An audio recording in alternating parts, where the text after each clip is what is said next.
Brought to you by ITEL.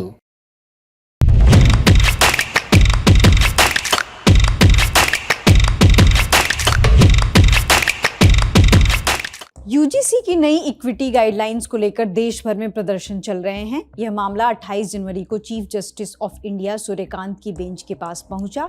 Bar and bench के मुताबिक justice Suryakant ने कहा, हम भी जानते हैं कि क्या हो रहा है। इस मामले में सुप्रीम कोर्ट में सेक्शन 3C को चुनौती देने वाली कई याचिका और आवेदन दाखिल की गई हैं। सेक्शन 3C में जातिगत भेदभाव को डिफाइन किया गया है, जिसमें इसका आधार जाति और जनजाति से है और इस लिस्ट में अनुसूचित जाति, अनुसूचित जनजाति और अति पिछड़े वर्ग को रखा गया है। आपको बताते चलते हैं कि इस लिस्ट में अति पिछड़े वर्ग को पहली बार शामिल किया गया है। इस मामले में याचिकाकर्ताओं की मांग है कि इसकी तत्काल सुनवाई की जाए।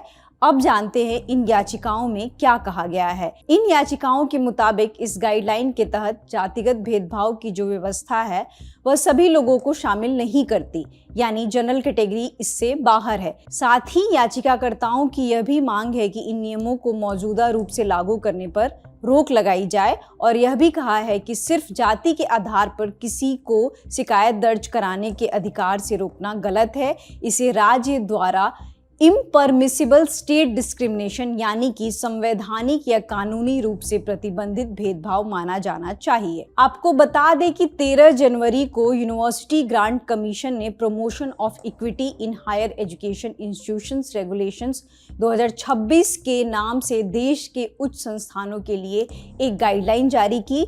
इसमें लिंग, जाति, धर्म, नस्ल, जन्म स्थान एवं विकलांगता के आधार पर भेदभाव करने की मनाही पर जोर दिया गया है। इसके साथ ही इस गाइडलाइन में भेदभाव और जातिगत भेदभाव को भी डिफाइन किया गया है, जिस पर जनरल कैटेगरी के छात्रों को आपत्ति है। उनका मानना है कि जातिगत भेदभाव में SC, ST, OBC को रखा गया है, पर जनरल कैटेगरी के छात्रों को शामिल नहीं किया गया है। साथ ही उन्होंने इसके मिसयूज होने की भी संभावनाएं जताई हैं। इसके लिए देश का सामान्य वर्ग प्रोटेस्ट कर रहा है।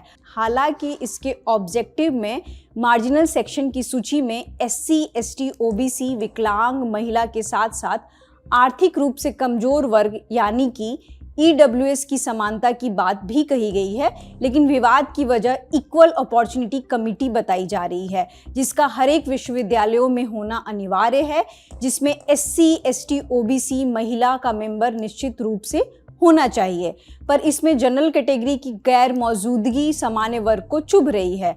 इसके लिए वो खुद को स्वाभाविक अपराधी घोषित करने का यूजीसी पर आरोप लगा रहे हैं। ये याचिका राहुल दीवान और अन्य बनाम भारत संघ नाम से लगाई गई है।